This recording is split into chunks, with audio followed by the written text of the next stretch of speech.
Welcome to Discourse. Today we're talking about Batman Year One, the comic. Director Matt Reeves is making a new Batman movie. The Batman. Called The Batman, coming out in March 2022. It has Robert Pattinson as Batman because he has a very strong chin. So we thought we would go back and read some of the comic books that Matt Reeves, the director, has said it inspired him to make this movie. Not necessarily inspired the movie, but inspired his take on Batman and really are comics that really affected him and how he sees Batman. Correct. And then how he's taking that perception of Batman into the movie. So it's not going to be like a one-to-one recreation, but we wanted to talk about Batman Year One because it has been so instrumental in how the world really sees Batman and how Matt Reeves sees Batman. There's been a lot of revampings, a lot of different versions. And I think this one, right, is the revamping that was made in, 1986? Yeah, so this comic's made in 1986, and it's called Year One because it covers the first year of Batman's kind of activities in Gotham. He comes back to Gotham after being away for several years, and Gotham is a cesspool of crime. Sure. And not only does Batman come back, but also Jim Gordon arrives, and he starts his career in law enforcement in Gotham, and they're both trying to figure out their way in Gotham and trying to understand the criminal element in Gotham, trying to understand how they fit in and how they're going to fight crime in different ways. Because they know it's corrupt, they know it's dirty, it's crime everywhere. They're trying to figure out how to clean it up. And Batman's trying to figure out how to be a superhero. Yeah. So Lieutenant Gordon is figuring things out. He's in the Gotham PD. Batman's also a rookie, just came back from training for... He's a rookie superhero. 18 years or so. He's trying to figure out how to fight crime. And I think as the Gotham PD sees it, he's working his way up, right? He's like getting the guys on the street, from the sellers to the dealers to the... And then Jim Gordon is starting to realize that the police force he works for is corrupt. So right away, breaking into this comic book, and by the way, I'm not like a comic book expert. This is maybe like the second or third comic I've ever read. I think the first comic I read was The Watchmen. And the second comic I can barely remember. So this would be like the third comic I've ever read, Batman Year One, and it is fantastic. If you watch our channel, you know I don't like a lot of books, even though we read a lot of books. Batman Year One was fantastic, even though it was from 1986. I really like the aesthetic. Yeah, and it's very old school. As mentioned, 1986. But Batman himself was like from the 50s, right? It's like a 50s. Yeah, so it's then a reimagining of Batman from the 50s. So it's kind of like a new idea of what Batman should be, and it's a darker, more gritty version, and a lot of the comic is like internal brooding dialogue about how the criminal element has taken over Gotham, and they're both Jim Gordon and Batman are not sure what they're going to do, or even if the city is worth saving. A lot of that, but also just their personal lives. Gordon's dealing with his wife, having a kid, thinking about divorce or counseling. I don't know. Think he's thinking about divorce. So what happens is Jim Gordon has an affair. Spoiler alert. We're going to spoil this entire comic. Go read it, though, because the images are fantastic. Yeah, it's pretty awesome. Jim Gordon has an affair, and then he has to tell his wife because she's pregnant. But it's funny how it comes about. He's like, man, all these criminals and their secrets. And he's like, secrets? Oh, damn, I got to tell my wife. And he does own up to it, and he tells his wife. And I was like, oh, man, that is a great twist. I thought he was going to hide it in some way. No. He faces it, and that is a great character trait for Gordon throughout the entire series, really, is how altruistic he is, even when it's a detriment to him. Yeah, because I think his co-workers or the mayor of Gotham found out, and he was going to use that to blackmail Gordon. It wasn't the mayor, it was the commissioner. The commissioner. Yeah, the commissioner found out about that, wanted to blackmail him. He's like, wait, I'll just tell my wife myself. And he did. And I felt bad for Gordon's wife, too, because she's just pregnant. She's like an innocent bystander. She's got to deal with all this crap. So I remember she gets a phone call from, like, somebody trying to blackmail her, right? Like, do you know your husband is sleeping with this police officer? She's like, yeah, I know. Leave me alone. I'm going to go be pregnant now. And moved on. I felt so bad for her. I felt like this comic should have been titled Jim Gordon Year One, because he is a badass in this comic, and I felt like most of the stories about him and his development, where it felt like Batman was like a secondary character, so it should have been subtitled Batman. Yeah, that's true, because I think Batman's trying to figure things out while Gordon's actually taking action. Yeah. Fighting his own coworkers. I think he breaks someone's nose. Yeah. And he gets jumped in the parking lot. So he doesn't, yeah, he's not willing to be corrupt. So the other Yeah. police officers need to teach him a lesson. So they beat him up. Yeah. And then he straight turns around, hunts the dude down that beat him up, and then, like, kicks the crap out of him, Yeah. ties him up, leaves him naked. And you realize in that moment, you're like, holy crap, Jim Gordon is the truth. Yeah. Where Batman is, like, stalking the streets in some kind of, like, old Fighting. veteran's outfit Yeah. with a tiny scar. Fighting teenagers. Fighting pimps and teenagers. And Jim Gordon is taking on, like, a whole, like, group of like, hardened police officers. I'm like, Yeah. holy crap. But it does seem like Batman has more superpowers because... Or at least more strength because he gets bashed with a television and then just kind of, like, brushes it Bashed off. with a television, shot in the leg. It's like, I'm Blown good. up. Right? He gets shot point blank in the chest by Jim Gordon when he's riding on a motorcycle. Oh, yeah. And then he just gets up. He's like, I'm good. Yeah, it's interesting. Their interaction starts off bad, but then Gordon finally sees, oh, wait, this might be a good guy. I think we're on the same page. Yeah. So Jim Gordon finally realizes Batman's is on the same team as him because Jim Gordon's baby gets abducted. The kidnapper's holding his baby, and Jim Gordon's like, well, they're going to kill my wife and kid anyway, so I'm just going to start blasting. And he just starts shooting everybody around his Shooting at baby. the car. And the car Turns takes off. into a chase. And Jim Gordon gets on a motorcycle, and all the while he's chasing this car with the baby in it, he's still firing a gun at the car that has his baby in it. He's like, bam, bam. I'm like, whoa, how about you not shoot the car with your baby in it? Right? Yeah, I'm just thinking he's either going to shoot his baby or shoot the driver that's going to end up killing the baby.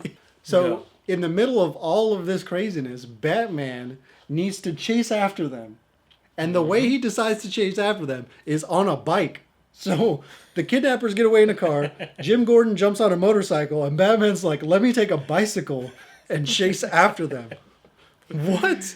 It was like the only ridiculous moment in the comic, because overall the comic is very like gritty and dark and really well written, and the art is amazing. But I really loved that scene because it was just so ridiculous, and it's like the ending scene. Yeah. On this one, it's also when he's trapped, right, by the Gotham PD and the like SWAT teams after him. Who? Jim Gordon? Batman. Oh, Batman. Yeah, he gets trapped like in some building. That whole scene was really good and dark. And that was kind of like the only scene where he gets to use some kind of like tech that he's developed. His utility belt. For everyone that knows Batman. Yeah, his utility boot, in this case, he uses. Yeah. So it's just insane because sure, he's fighting crime. He's trying to figure out how to clean up Gotham. Gotham PD and their SWAT team are the ones going after him with a helicopter with the SWAT team. Yeah, With machine the helicopter guns, shows bombs. up and immediately just blows up the building. Yeah, they blow up the building to try to get him. Man. Yeah, there's a lot of intense action Yeah. that like I don't know if it really tests Batman's limit, although it really like just throws him into the fire. I don't Yeah. really feel like he's being tested in any way other than just seeing if he's going to survive the basically corrupt police force of Gotham. I know it's like he's trying to help them, but they're shooting at him at the same time. If I was him, I would have quit. It's like, I'm trying to help you guys out, but F you, man. You're trying to kill me. You know? And so in the middle of Jim Gordon's story and Batman's story, we also get Selina Kyle's story, Yeah. who is Catwoman. So really it's those three Hints characters of her. that we get to focus on in this story. Yep. And he saves one of the cats, which ends up with her. So I got a feeling that cat talked to her if she could understand the cats. Cat was like, meow, and she's like, okay, he's cool. He's a friend. Did he save the cat? Yeah. And And the cat saved him. Then he went back. But I thought Selina Kyle had sent the cat to him. No? No, the cat was already in there. Oh, okay. And Batman helped the cat escape. It does seem Yeah, it's like kinda every time weird. there's a cat, it's reference to Selina Kyle, Catwoman, and And she's she's nearby. helping somehow through Yeah. this cat. So does she have like cat telepathy? I don't know. Like, why do we have to assume every time there's a cat, it's Catwoman helping out? Maybe. It is in her name.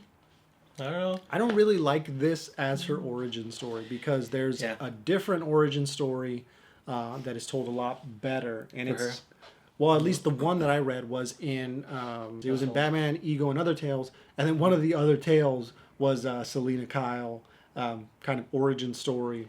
or at Yep. least she's pulling off a robbery, kind of like Ocean's 11 style. Yeah. I like that a lot better. I didn't really like her in this comic because she seems very vague, and where is she getting her powers from?